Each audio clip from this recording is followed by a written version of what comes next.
नमस्कार, स्वागत है आप सभी का। आज हमारे साथ है डॉक्टर विकास गुप्ता सर, जो कि स्पेशलिस्ट हैं एनोरेक्टल सर्जरी के और जितने भी गुद के बीमारियां होती हैं उनके। तो आज हम जानेंगे जो आम इंसानों में प्रॉब्लम्स होते हैं, जो जनरली उनके आहार विहार के प्रॉपर ना होने की वजह से होते हैं, पाइल्स, फिस्टुला। तो आज हम जानेंगे सर से कि सर पाइल्स है क्या, होता क्यों है, और भगंदर जिसे हम फिस्टुला कहते हैं वो क्या, और दोनों में डिफरेंस क्या होता है। तो सर सबसे पहले बताइए सर, आपकी अर्श जिसे हम पाइल्स कहते हैं वो क्या होता है और क्यों होता है। डॉक्टर साहब, सबसे पहले तो आपका धन्यवाद कि आपने हमें आज अपने सेशन में बुलाया। अगर हम बात करते हैं अर्श की, अर्श यानी कि पाइल्स या जिसको लोग बवासीर भी कहते हैं। सबसे पहले आपने पूछा कि ये होता क्या है। देखिए, इसके अंदर लक्षणों की अगर बात करें तो लक्षणों के अंदर मरीज को जो महसूस होता है, सबसे पहला लक्षण होता है कब्जी।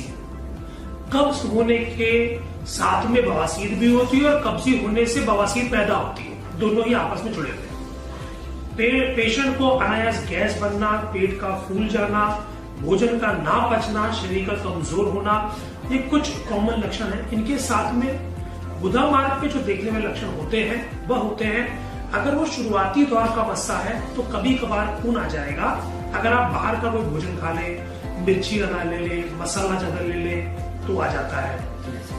अगर वो सेकेंड डिग्री पाइल्स है तो जोर लगाने पर सूजन जैसी महसूस होती है। लगभग लोग क्या करते हैं, लैट्रिन में कब्जी की वजह से जोर लगाते हैं तो मस्से फूल जाते हैं। ये मस्से तब तक फूले रहते हैं जब तक हम लैट्रिन धोते नहीं है। जैसे आप लैट्रिन धो लेते हैं, ये मस्से तुरंत अंदर चले जाते हैं। इन मस्सों में कभी कभी खून आता है, और खून कैसा आता है, जो लैट्रिन के साथ मिक्स होके आता है। और इन मस्सों में हम ये भी देखते हैं कि कभी कभी मरीज का हीमोग्लोबिन भी रेगुलर ब्लीडिंग से कम हो जाता है। ये खून लगभग पिचकारी की तरह आता है, बूंद बूंद करके नहीं आता।